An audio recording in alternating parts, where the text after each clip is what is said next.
हे पार्थ, आत्मा को न कोई शस्त्र काट सकता है, न उसे अग्नि जला सकती है।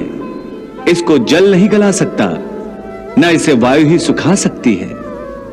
नयनम छिन्दन्ति शस्त्राणि नयनम दहति पावकः न चैनम क्लेदन्त्यापो न शोष्यति मारुतः।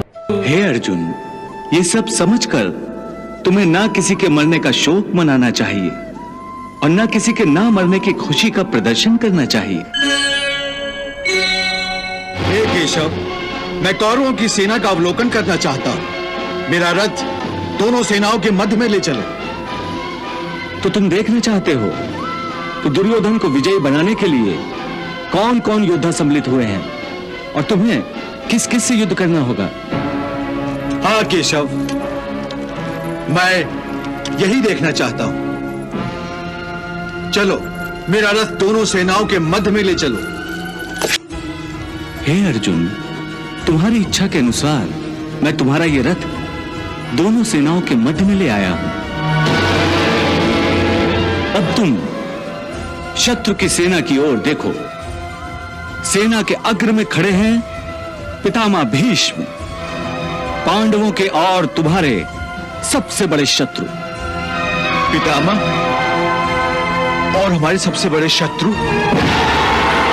अब तुम अपने दूसरे महाशत्रु को देख लो, आचार्य द्रोण, तुम्हारे गुरुदेव।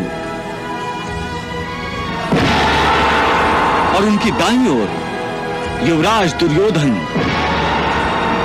हे कौन्तेय, यदि तुम्हें पांडवों को विजयी बनाना है तो तुम्हें इन सब का वध करना होगा। वध?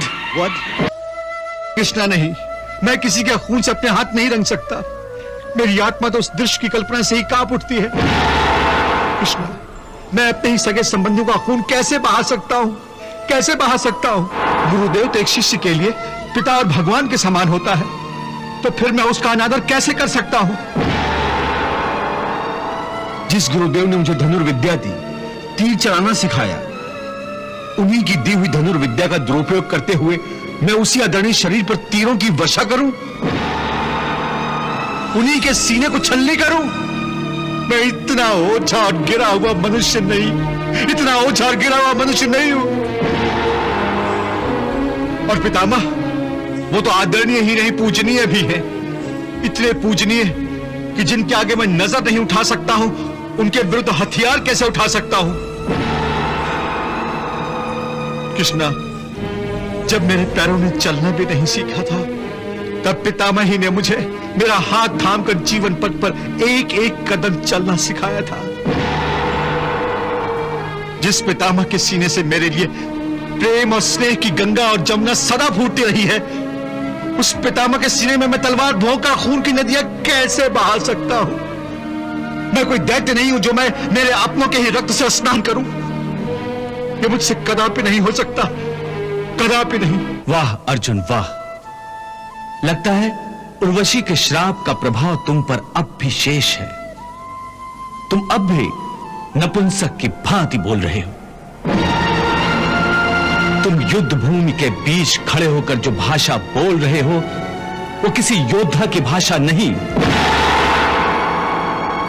आज जिन्हें अपना कहते कहते तुम्हारी जिह्वा थकी नहीं, जिनके लिए तुम्हारे मन में प्रेम, स्नेह और आदर की गंगा बह रही है, याद रखो, ये वही लोग हैं जो 13 वर्षों पहले द्यूत सभा में तुम्हारी पत्नी द्रौपदी के निवृत्त होने का तमाशा चुपचाप देखते रहे थे। किसी ने जिह्वा तक भी नहीं हिलाई थी।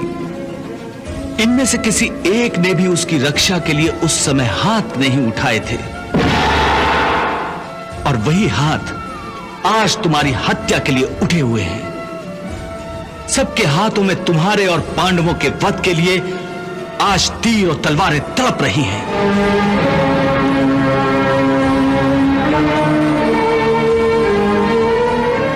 क्या यही तुम्हारे अपने हैं, जिनके लिए तुम प्रेम और आदर की भाषा बोल रहे हो? हे अर्जुन, तुम इस समय कोई लगन मंडप में नहीं हो, बल्कि युद्ध भूमि पर खड़े हो।